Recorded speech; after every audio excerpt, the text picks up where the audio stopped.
Welcome to the October update from Eternal Wall. I'm Tamara and I work on the PR for the project. So the last time you heard from us, it was to announce our fantastic news that we received our planning permission. Well, since then, we've been speaking to the media with the incredible help of Jersey Road PR. So shout out to Gareth and his amazing team. And we've had a huge amount of interest from the press. You might have seen us in the Sunday Times, or the Guardian, or on the Daily Mail website. BBC Midlands Today also came to film on our land. We had pieces in The Economist, The Eye, the Church Times, and fabulous coverage across Premier Christian Radio too. So not only did we have significant national coverage, but our planning news secured lots of articles all around the country, from the top to the south to the breadth. So we were in the Birmingham Mail, the Hampshire Chronicle down south, the Carlisle News and Star up in the Lake District, the Leicester Mercury close to home, the Coventry Telegraph, and so many more, plus front pages on the Coleshill Post and the Coleshill Herald. So thank you very much to all those journalists who picked up our story. The industry press also got in on this big update with pieces in the Architect's Journal and lots of building magazines.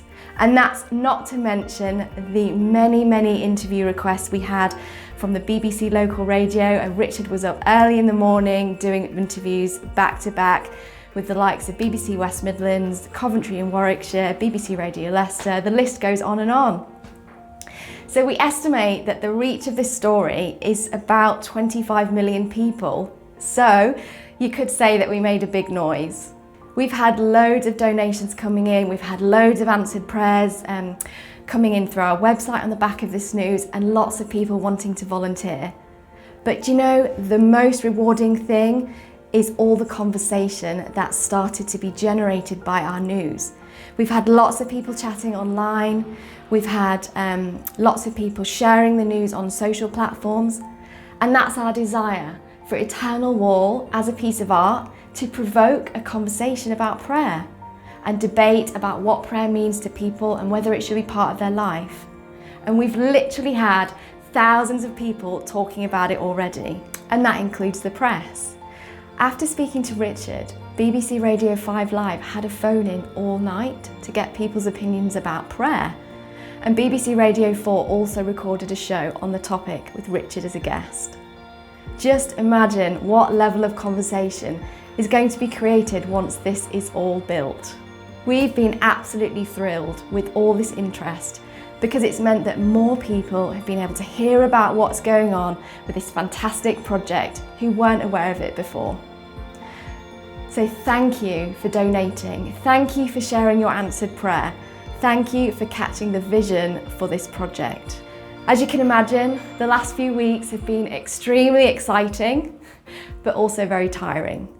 We've had our phones beeping all the time with emails and alerts and comments and shares and things to do, and we've had long hours. It's certainly been a stretching time for the team in terms of capacity.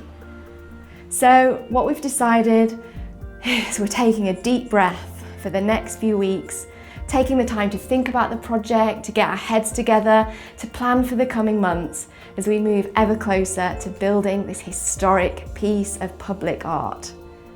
So please pray for the Eternal Wall team to tap into the wisdom of God about how to go forward, and that we feel raring and ready and refreshed after such a busy time. Thank you for your support. Eternal Wall is a people's landmark. It's a huge crowd-created project, and it is happening. Join us to make hope visible.